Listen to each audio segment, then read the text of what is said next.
loneliness, and solitude. And when he had sent the multitudes away, he went up into a mountain apart to pray. And when the evening was come, he was there alone. Matthew 14:23, he was there alone. So are we. Man is alone because he is man. In some way, every creature is alone. In majestic isolation, every star travels through the darkness of endless space. Each tree grows according to its own law, fulfilling its unique possibilities.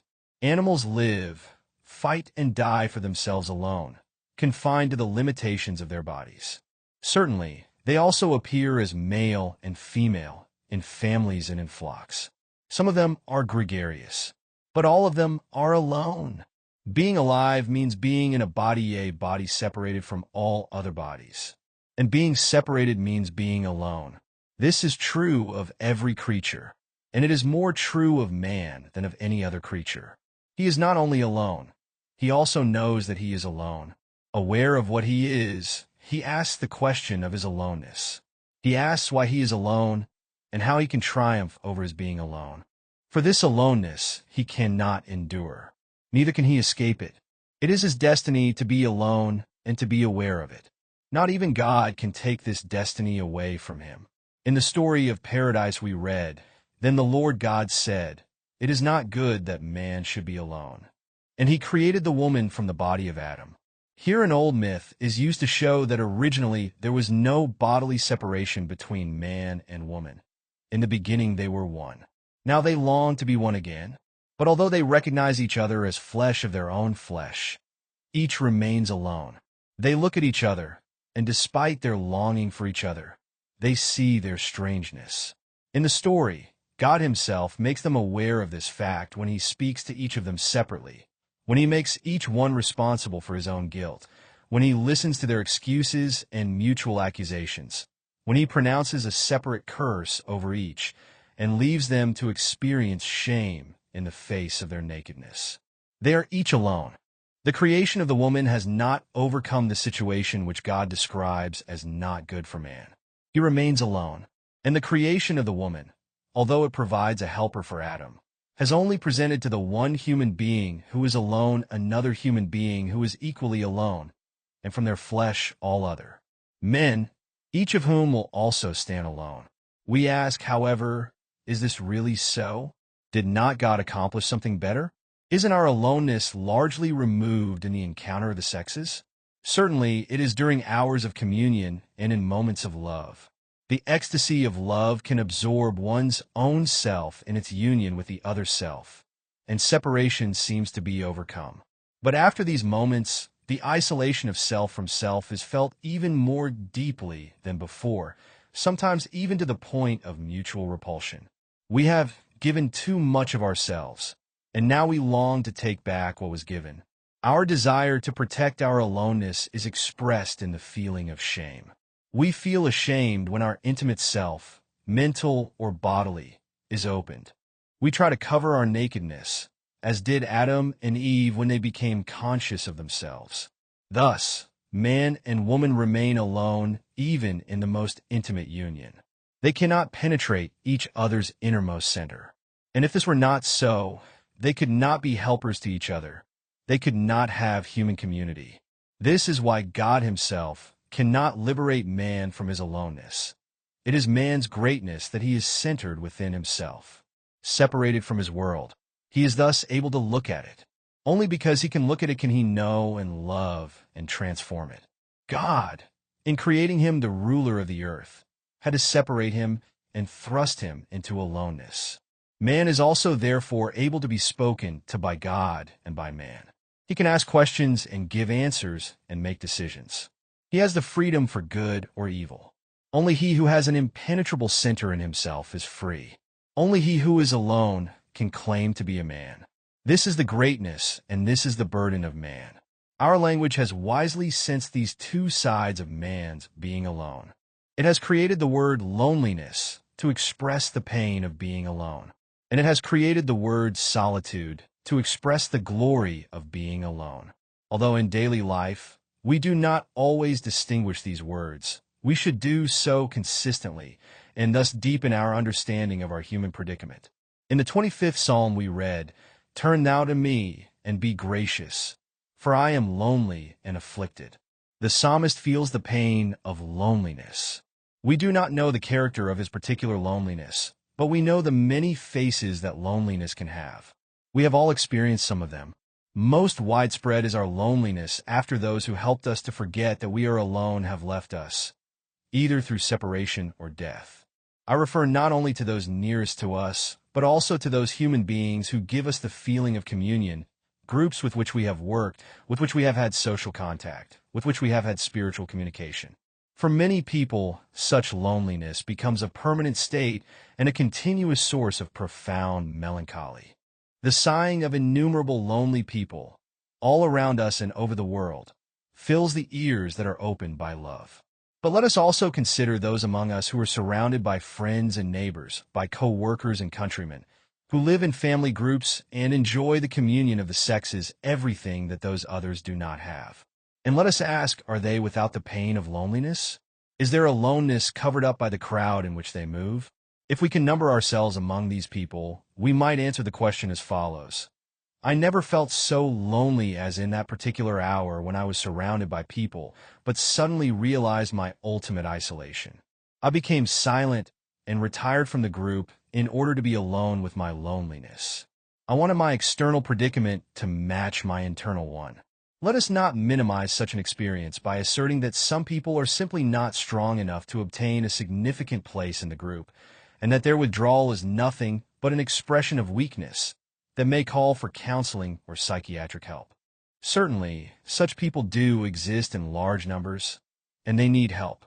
But I speak now of the strong ones, who have achieved their place in the crowd, and who nevertheless experience the terror of ultimate loneliness. They are aware, in a sudden break through the world around them, of man's real predicament. Let us also not minimize this experience by pointing out the fact that some people feel misunderstood despite their urgent desire to make themselves understandable, and therefore feel lonely in the crowd.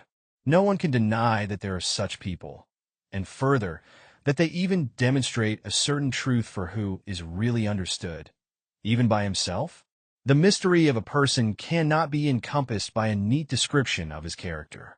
Those, however, who always feel misunderstood confuse the mystery of each personality with imaginary treasures which they themselves believe they possess and which demand recognition from others. When such recognition is not forthcoming, they feel lonely and withdraw. They also need help, but again, there are those whose real treasures are great enough to find expression, to be understood and received, and yet who have this terrifying experience of ultimate loneliness. In such moments, they break through the surface of their average life into the depth of man's predicament. Many feel lonely because, in spite of their effort to love and be loved, their love is rejected. This loneliness is often self-created. These people may be claiming as a right what can only come to them as a gift. They withdraw into a self-chosen loneliness, taking revenge through bitterness and hostility towards those they feel have rejected them, actually enjoying the pain of their loneliness. There are many such persons, and they contribute heavily to the growth of neurotic loneliness in our time. They above all need help, for they easily become the prey of a demonic force that secludes them completely within themselves. But there is also the genuine experience of rejected love. No special claim is made, but hope yearns towards another and is disappointed. A community of love comes to an end or fails to exist at all. Such loneliness cuts our ties with the world. We are indeed ultimately alone, and not even love from other directions or the power of our own love can lift this burden from us. He who can endure the loneliness of disappointed love without bitterness experiences the depth of man's predicament radically and creatively. There are, finally, two forms of loneliness that cannot either be covered or escaped: the loneliness of guilt and the loneliness of death. Nobody can remove from us what we have committed against our true being. We feel both our hidden guilt and our open guilt as ours, and ours alone. We cannot really make anybody else responsible for what we have done. We cannot run away from our guilt, and we cannot honestly cover it up. We are alone with it. And it is a loneliness that permeates all other forms of loneliness, transforming them into experiences of judgment. Then there is that ultimate loneliness of having to die.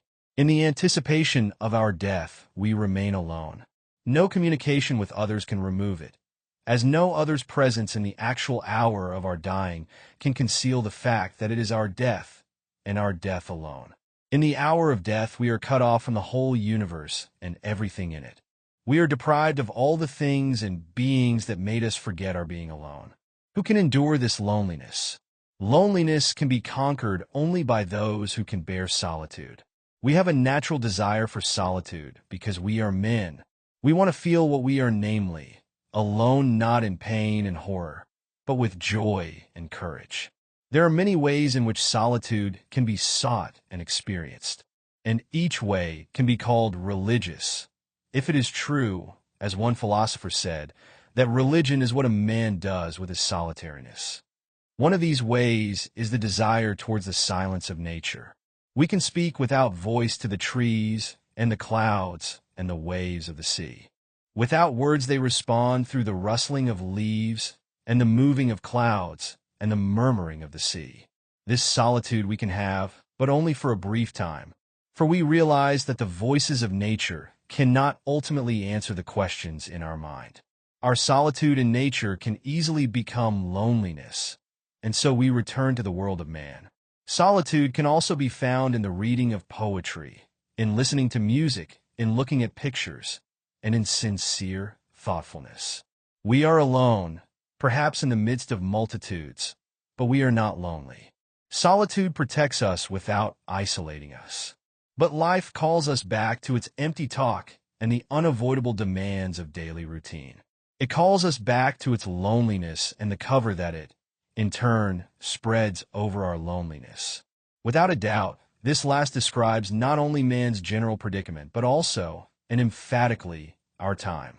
Today, more intensely than in preceding periods, man is so lonely that he cannot bear solitude, and he tries desperately to become a part of the crowd. Everything in our world supports him. It is a symptom of our disease that teachers and parents and the managers of public communication do everything possible to deprive us of the external conditions for solitude, the simplest aids to privacy. Even our houses, instead of protecting the solitude of each member of the family or group, are constructed to exclude privacy almost completely. The same holds true of the forms of communal life, the school, college, office, and factory. An unceasing pressure attempts to destroy even our desire for solitude. But sometimes God thrusts us out of the crowd into a solitude we did not desire, but which nonetheless takes hold of us. The prophet Jeremiah says, "I sit alone because thy hand was upon me." God sometimes lays hands upon us. He wants us to ask the question of truth that may isolate us from most men, and that can be asked only in solitude. He wants us to ask the question of justice that may bring us suffering and death, and that can grow in us only in solitude. He wants us to break through the ordinary ways of man that may bring disrepute and hatred upon us, a breakthrough that can happen only in solitude. He wants us to penetrate to the boundaries of our being, where the mystery of life appears, and it can only appear in moments of solitude.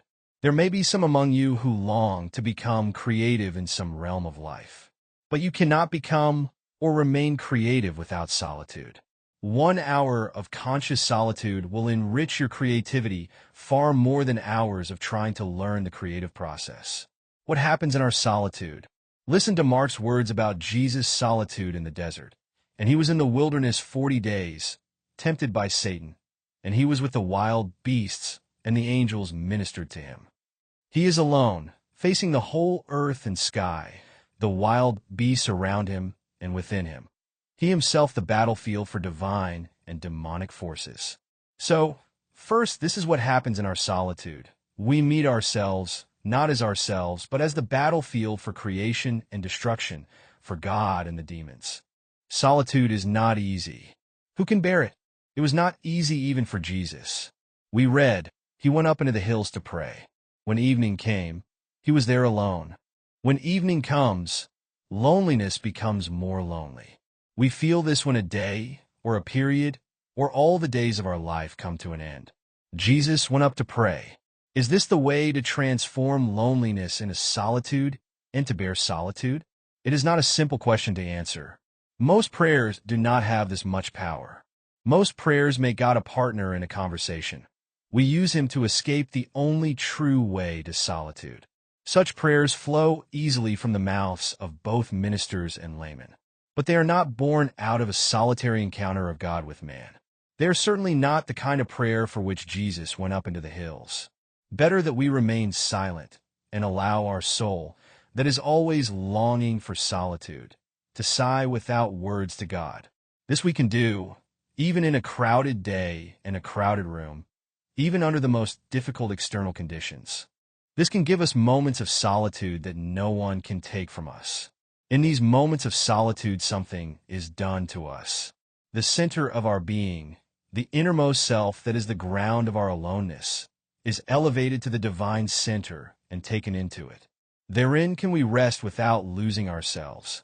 Now, perhaps we can answer a question you may have already asked: how can communion grow out of solitude? We have seen that we can never reach the innermost center of another being. We are always alone, each for himself. But we can reach it in a movement that rises first to God and then returns from him to the other self. In this way, man's aloneness is not removed, but taken into the community with that in which the centers of all beings rest, and so into community with all of them. Even love is reborn in solitude. For only in solitude are those who are alone able to reach those from whom they are separated.